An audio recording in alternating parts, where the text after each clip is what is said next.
Hi everyone, here we are again, ready for another reading lesson today. I bet you can tell what we're going to be looking at today.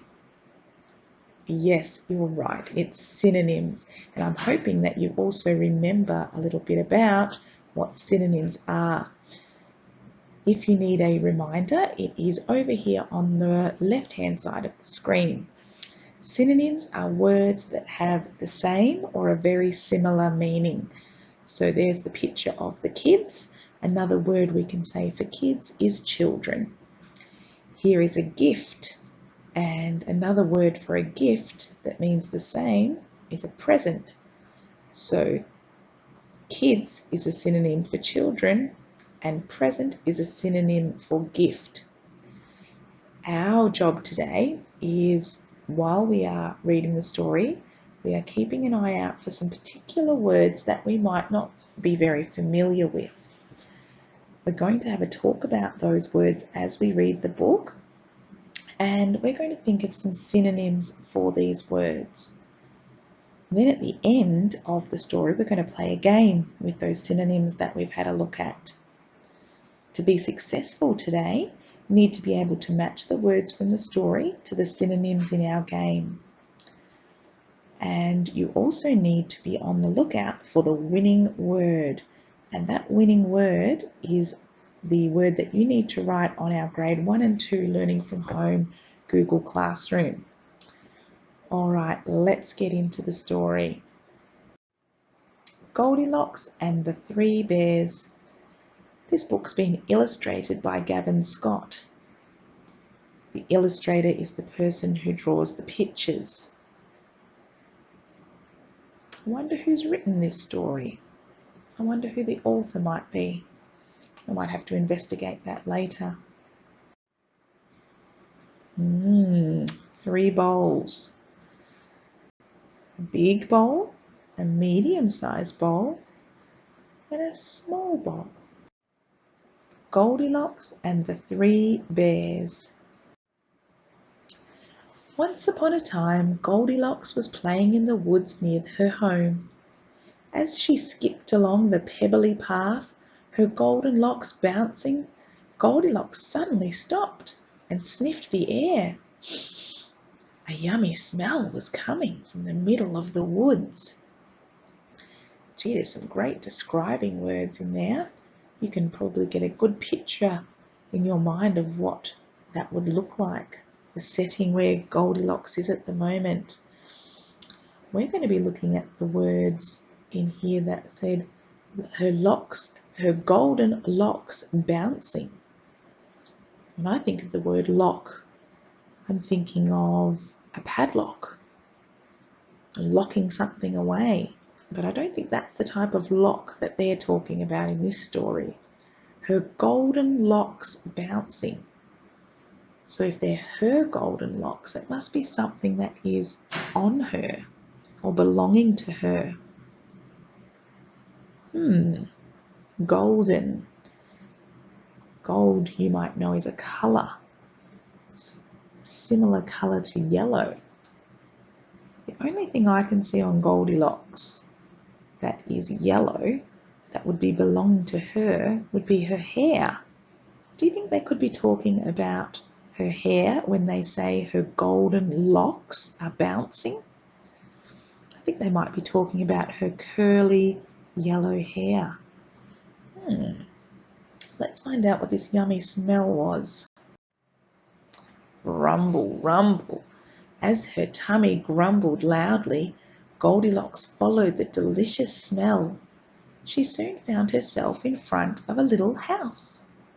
I wonder who lives here, she said. Goldilocks knocked loudly on the front door. Knock, knock, knock.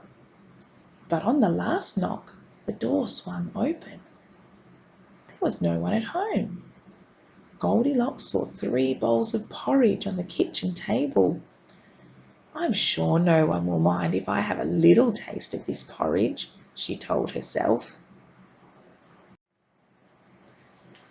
Goldilocks ate a spoonful of porridge from the biggest bowl.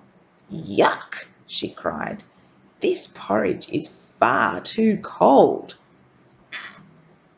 Goldilocks tried the medium-sized bowl. Ouch, she gasped. This porridge is far too hot. Some interesting ways to describe things there when she was talking about the temperature of the food in these bowls. Far too cold and far too hot. Do you think she means when she says that? Far too cold and far too hot. I think that's just another way of saying way too cold and way too hot for her. Finally, Goldilocks took a little mouthful from the smallest bowl. She sighed. This porridge is perfect. And she ate it all up.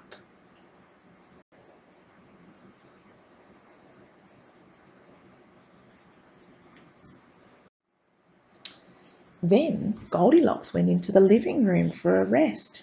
She saw a big chair, a medium-sized chair, and a tiny little chair. Goldilocks climbed onto the biggest chair. This chair is too big, she said.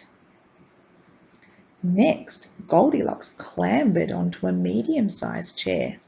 The cushions were very squashy. This chair is too soft, she cried. It's an interesting word on that page. Clambered.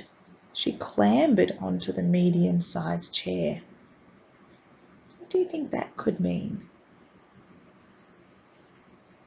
I think that's just another way of saying that she climbed up there. Maybe it was a bit tricky to get up there if she had to clamber on. Might not have been easy to get up, but it's just another way to describe climbing.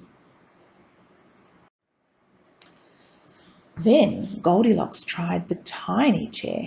This chair is perfect, beamed Goldilocks. She was just getting comfortable when, crack! The chair broke into pieces. Oh no, Goldilocks gasped. Perhaps I should lie down instead. Okay, she was just getting comfortable. What do you think that word could mean? I think it means she was just getting relaxed. She was just getting cozy. When that happened, oh dear, she's had a bit of a shock. She needs to go and have a lie down. Perhaps I should lie down. That word perhaps, we don't hear that very often. What do you think that could mean? I think that's she's saying to herself, maybe I should go and lie down instead. Would maybe make sense in that sentence? Maybe I should lie down instead. Yeah, I think perhaps and maybe would be good synonyms for each other. Upstairs, Goldilocks found a big bed, a medium-sized bed and a tiny little bed. When she jumped on the big bed, it was too hard. The medium-sized bed was too soft for bouncing, and the little bed was perfect. Goldilocks sighed happily. And the little girl crawled under the covers and fell asleep.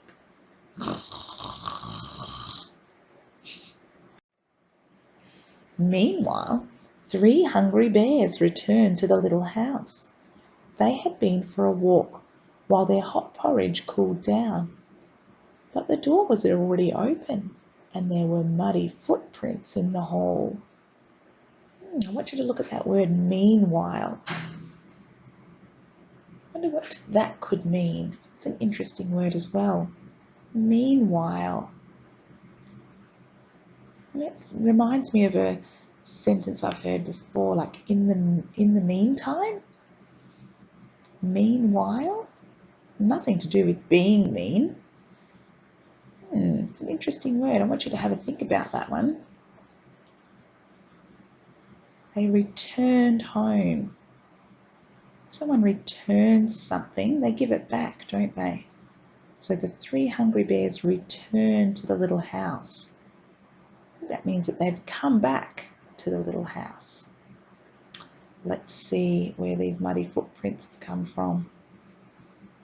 We know. I think the bears are about to find out. Someone's been eating my porridge, roared Daddy Bear. Someone's been eating my porridge too, growled Mummy Bear. Look, squeaked Baby Bear. My porridge has all gone.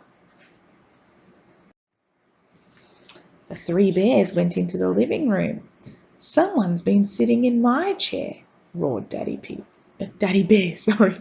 Someone's been sitting in my chair too, growled Mummy Bear. Someone's been sitting in my chair, squeaked Baby Bear, and they've broken it. Suddenly the three bears heard a noise coming from upstairs. Someone's been sleeping in my bed, roared Daddy Pig as he stepped into the bedroom. Someone's been sleeping in my bed too, growled Mummy Bear, straightening the cover. Someone's been sleeping in my bed, squeaked Baby Bear, and she's still there.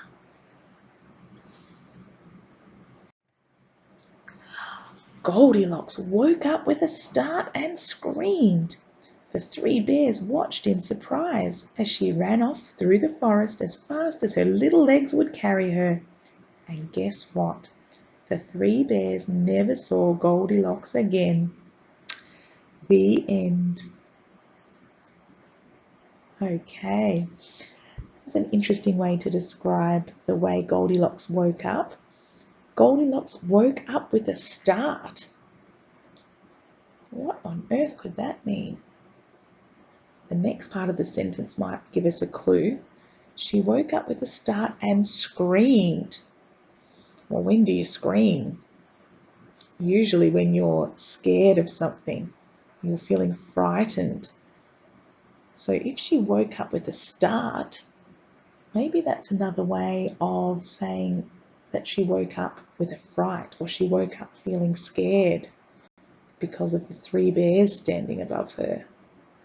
Have a think about that one as well. See if you can think of a synonym for waking up with a start.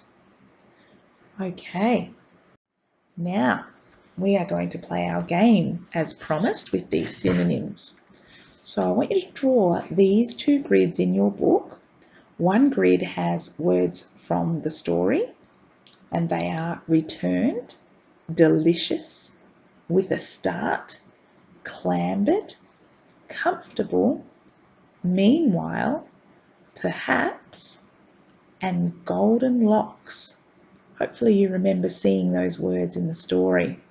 So I want you to draw up a grid just like this one here and write each of those words into the grid that you've drawn. Then we've got a table that is full of synonyms. Now your job in a moment will be to match these synonyms, but I want you to write those synonyms as well, and later on we're going to see if we can match them up. So you get to work doing that now. You can pause the clip while you do that and then press play when you're ready for the instructions of the game. Okay, so now that you've got that table drawn up, you need to match the words or those phrases, because some of them are more than one word, from the book to the synonyms list. When you find a match, I want you to colour them in the same colour. Now there'll be one box left uncoloured because none of the synonyms from the synonym grid will match that word, and that is the winning word. When you have found that winning word, I want you to go to the 1-2 Learning from Home Google Classroom and write that winning word under the question, what was today's winning word? All right, good luck. With that, I know a lot of you enjoyed playing this game last week, and hopefully we have even more people turning in their answer this week on the Google Classroom as well. All right, have a great rest of your day, and I will see you next time. Bye for now.